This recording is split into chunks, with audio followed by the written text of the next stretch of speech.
பிரபாகரன் பேரை சொல்லி மீசையை முறுக்கு. பிரபாகரன் தாண்டா எங்கள் விடுதலை நெருப்பு. காலம் ஒன்றை தந்தானே நாங்கள் வெற்றி வாகை சூடிட. கண்ணு பட்டு போகுமே அவன் வீர வாழ்வை பாடிட.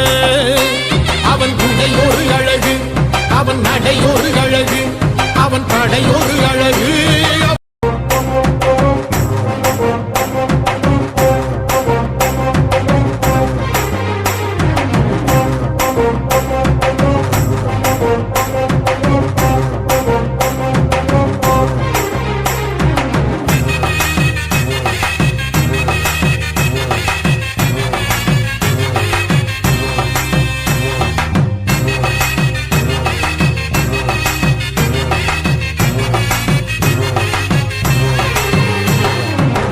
துரோகங்களெத்தனையோ கண்டிருப்பான் தலைவன், துன்பங்களெத்தனையோ கடந்திருப்பான் தலைவன்.